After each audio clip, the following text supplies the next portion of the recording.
j'entends dire quelques mots à la suite de mes excellents confrères. Vous savez, en ma qualité d'avocat, la justice de mon pays est l'objet de mon attention quotidienne. Et cela me permet de dire que la justice pénale de ce pays est malade. Et cette maladie vient de deux choses fondamentales. D'abord, et c'est un aspect que l'on oublie tout le temps, ce que l'on constate, c'est qu'il n'y a pas d'indépendance entre les fonctions de poursuite et d'investigation. Cette indépendance n'est qu'une fiction. C'est ce que l'on a constaté. Or, dans un système judiciaire digne, il faut absolument que ce principe de l'indépendance des fonctions de poursuite et d'investigation soit clairement établi. Ce qui n'est pas le cas au Sénégal. Parce que en vérité, l'indépendance du juge d'instruction est diluée dans la toute-puissance du parquet. C'est ça la réalité. C'est ça la réalité. C'est pourquoi, très souvent, le juge d'instruction ne contredit pas le parquet. Ou en tout cas, c'est très rare. Et ça, je considère que c'est l'une des maladies qui gangrènent la justice pénale de notre pays. L'une des plaies. Alors, deuxièmement,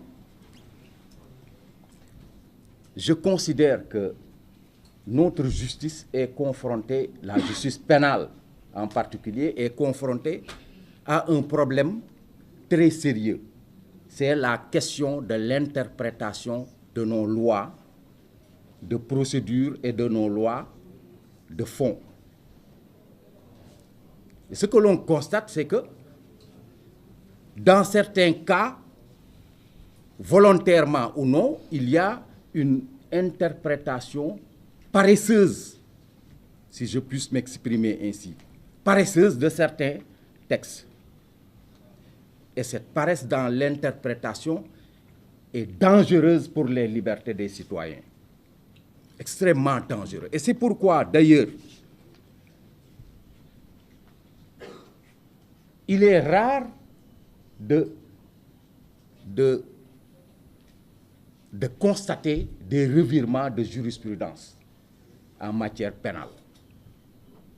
C'est très rare de voir des revirements de jurisprudence. En tout cas, en ce qui me concerne, en vertu de ma petite carrière, je n'ai jamais rencontré un revirement de jurisprudence. On interprète les textes comme si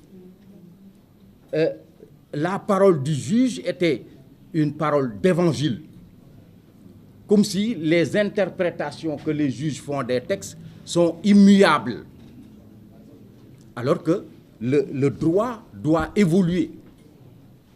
Le droit doit évoluer. Et ce qui fait évoluer le droit, c'est l'interprétation que les juges en font, et particulièrement les juges de la Cour suprême.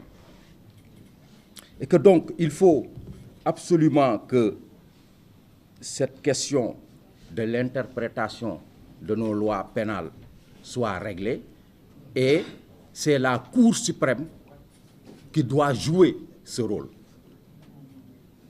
Parce qu'il y a des textes de loi dont l'interprétation ne pose aucune difficulté. Par contre, il y a d'autres textes dont l'interprétation fait naître des controverses, notamment les dispositions de l'article 140 du Code de procédure pénale sur la maladie de l'inculpé. Alors, ce texte Mais pour le comprendre, il ne s'agit pas tout simplement d'avoir des connaissances juridiques. Parce que moi, j'ai lu et relu ce texte, et pour le comprendre, il a fallu que je retourne dans les règles, vers les règles grammaticales et de syntaxe pour comprendre ce texte-là. Alors, donc,